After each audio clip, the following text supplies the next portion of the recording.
జనరల్గా మహేష్ బాబు గారు ఎక్కడికి రారు, యా అలాంటిది మీ షోకి కూడా వచ్చారు. ఆయన the first ever TV show ఆయన వచ్చినది.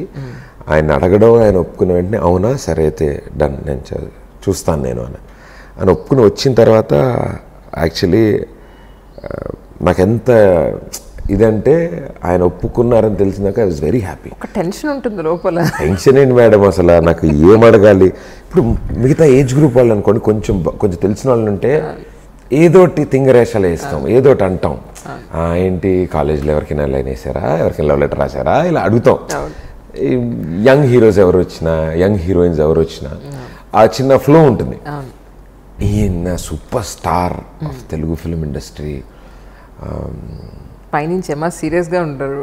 అంటే ఆయన very reserved and fair handsome tall ఉండ, ముట్టుకుంటే మాసిపోయిన అంత నీట్గా ఇలా ఉన్న వ్యక్తిని ఏమడుగుతాం అంటే హీస్ లైక్ కృష్ణ గారు అబ్బాయి, చిన్నప్పటి నుంచి యాక్ట్ చేశారు, ఎక్కడి నుంచి స్టార్ట్ చేస్తాను ఎలా చెప్తాం. ఆయనకి బోర్ కొడుతుందేమో చెప్పి నేను బోర్ కొట్టించకుండా ఎలా అడగాలి, ఏంటి ఏం చేయాలి. ఎవరికి తెలియని విషయం ఏంటంటే సెక్యూరిటీ రీజన్స్ అంటే ఆ షో ఆ టైంకి ఆయన దగ్గర టైం లేదు. కానీ నన్ను పిలిపించి ముందు రోజు నమ్రత గారు కానీ ఆయన ఫార్మాట్ ఎలా ఉంటుందమ్మా ఏంటి అంతా ఓకేనా, వాళ్ళ మేనేజర్స్ మీటింగ్ పెట్టి నాతో, సార్ ఇలా ఉంటుంది కదా, షూరా, ఏమి ఇబ్బంది పెట్టరు కదా ఆయనకి మొహమాటం, మీకు చెప్పలేరు, అది లేదు సార్ అసలు అలా ఏముండదు, if is not comfortable I wrap it up, నేను ఎండ్ చేసేస్తాను, కానీ ఆయన ఒప్పుకున్నారు కాబట్టి ఇట్స్ మై ప్రివిలేజ్, నేను చేయాలి ఇది అని.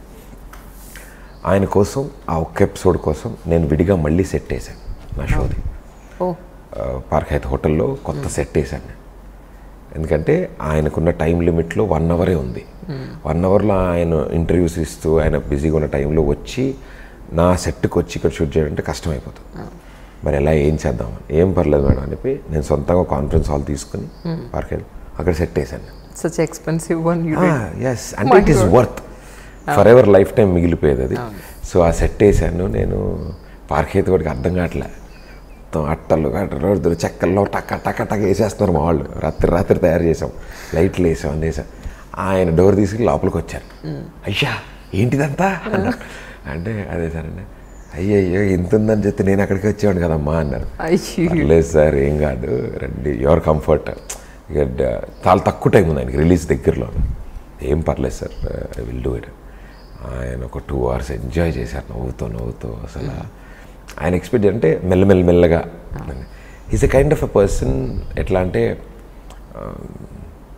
సెన్సిబుల్ టాక్ చేసినప్పుడు, ఫ్రీక్వెన్సీలో మాట్లాడినప్పుడు has got immense sense of humour అండి.